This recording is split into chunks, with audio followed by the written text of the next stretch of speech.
নিয়ে চলে এসেছে নতুন ভিডিও। জিদ্দার আপকামিং সিনেমা কেউ বলে বিপ্লবী কেউ বলে ডাকাতে একটি পোস্টার নন্দী পিকচার্সের অফিসের থেকে কিন্তু প্রচণ্ড ভাইরাল হয়েছে, যেখানে আমরা দেখতে পাচ্ছি ব্যাকগ্রাউন্ড থেকে দেখানো হচ্ছে একজন লোক একটা চেয়ারের মধ্যে ছাতা খুলে বসে রয়েছে এবং মুখে সম্ভবত তার চুরুট রয়েছে এবং সামনে বিশৃঙ্খলা চলছে।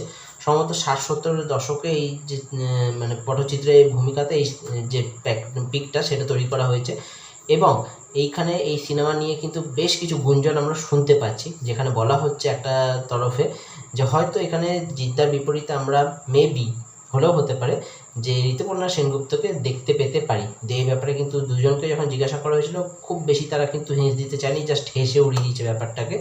মানে তারা বলতে না চাইলেও হয়তো এটা গুঞ্জন সত্যি হলেও হতে পারে, দেখা যাক শেষ অবধি কী হয়। কিন্তু আরেকটা গুঞ্জন যেটা কিন্তু অনেকাংশে ঠিক, যেখানে বলা হচ্ছে টোটা রায়চৌধুরীও এই সিনেমার অংশ হতে পারে। যেখানে টোটা রায়চৌধুরীকে এই সিনেমার ব্যাপারে জিজ্ঞাসা করা হলে তিনি বললেন যে হ্যাঁ, আমরা স্ক্রিপ্ট পেয়েছি এবং এই স্ক্রিপ্ট আমার পছন্দ হয়েছে, তবে এখনও পর্যন্ত আমি হ্যাঁ বা না কিছু বলিনি।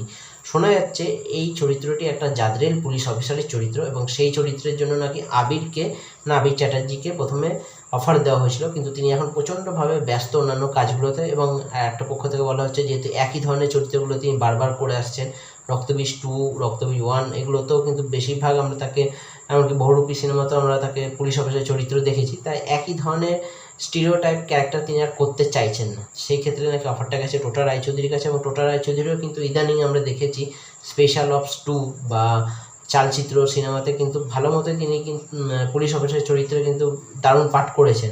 তো সেক্ষেত্রে আমার মনে হয় টোটা রায়চৌধুরী যদি থাকেন আর মনে হয় না খুব একটা খারাপ হবে। তো দেখা যাক শেষ অবধি কারা কারা এই সিনেমাতে থাকে।